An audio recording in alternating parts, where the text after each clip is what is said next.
কবি প্রণাম। 2 বিঘা জমি, শুধু বিঘে 2 ছিল মোর ভুঁই, আর সবই গেছে ঋণে। বাবু বলিলেন, বুঝেছ উপেন, এ জমি লইব কিনে। কহিলাম আমি, তুমি ভূস্বামী, ভূমির অন্ত নাই। চেয়ে দেখো মোর আছে বড় জোর, মরিবার মতো ঠাই। শুনি রাজা কহে, বাপু জানো তো হে, করেছি বাগানখানা। পেলে 2 বিঘে প্রস্থে ও দিঘে, সমান হইবে টানা, ওটা দিতে হবে। কহিলাম তবে বক্ষে জুড়িয়া পানি, সজল চক্ষে করুণ রক্ষে গরিবের ভিটেখানি। সপ্তপুরুষ যেথায় মানুষ, সে মাটি সোনার বাড়া। দৈন্যের দায়ে বেচিব সে মায়ে, এমনই লক্ষ্মী ছাড়া। আঁখি করি লাল, রাজা ক্ষণকাল রহিল মৌন ভাবে। কহিলেন শেষে ক্রূর হাসি হেসে, আচ্ছা সে দেখা যাবে। পরে মাস দেড়ে ভিটে মাটি ছেড়ে বাহির হইনু পথে। করিল ডিক্রি সকলি বিক্রি, মিথ্যা দেনার ক্ষতে। এ জগতে হায় সেই বেশি চায়, যার ভুরি ভুরি, যার আছে ভুরি ভুরি। রাজার হস্ত করে সমস্ত, কাঙালের ধন চুরি। মনে ভাবিলাম, মোরে ভগবান রাখিবে না মোহগর্তে। তাই লিখি দিল বিশ্ব নিখিল 2 বিঘার পরিবর্তে। সন্ন্যাসী বেশে ফিরি দেশে দেশে, হইয়া সাধুর শিষ্য। কত হেরিলাম মনোহর ধাম, কত মনোরম দৃশ্য। ভূধরে সাগরে বিজনে নগরে, যখন যেখানে ভ্রমি। তবু নিশিদিন ভুলিতে পারি না সেই 2 বিঘা জমি।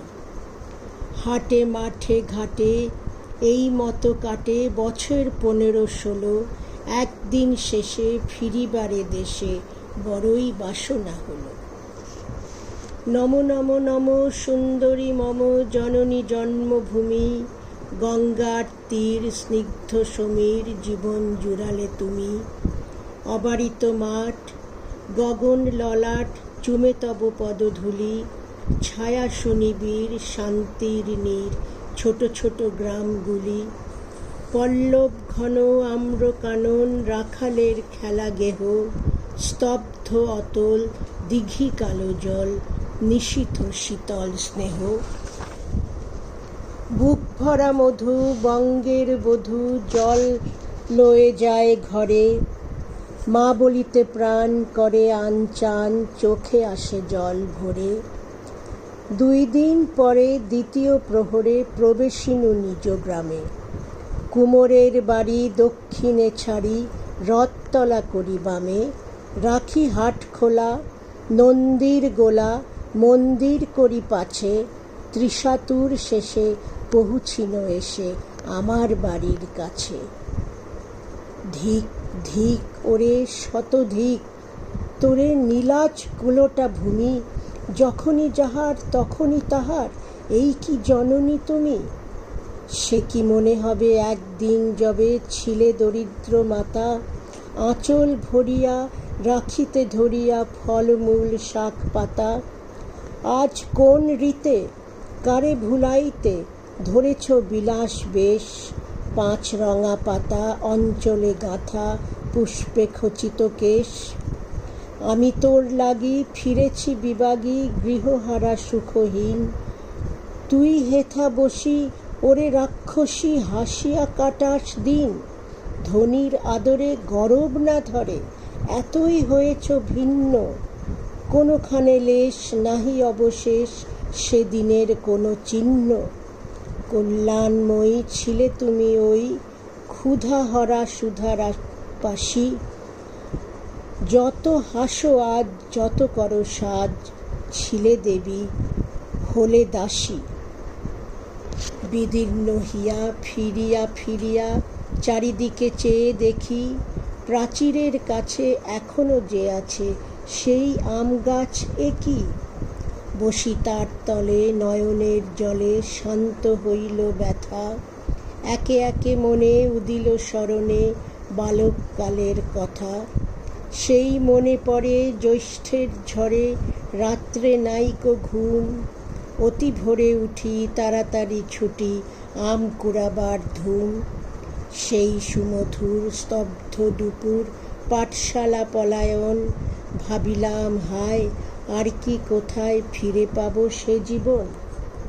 সহসা বাতাস ফেলি গেল শ্বাস, শাখা দুলাইয়া গাছে, দুটি পাকা ফল লোভিল ভূতল আমার কোলের কাছে। ভাবিলাম মনে, বুঝি এতক্ষণে আমারে চিনিল মাতা, স্নেহের সে দানে বহু সম্মানে বারেক ঠেকানো মাথা।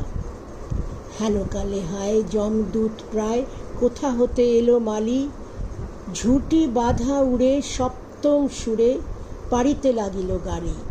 কহিলাম তবে আমি তো নীরবে দিয়েছি আমার সব, দুটি ফল তার করি অধিকার, এত তারই কলরব। চিনিল না মোরে, নিয়ে গেল ধরে কাঁধে তুলি লাঠি গাছ। বাবু ছিপ হাতে পরিষদ সাথে ধরিতেছিলেন মাছ।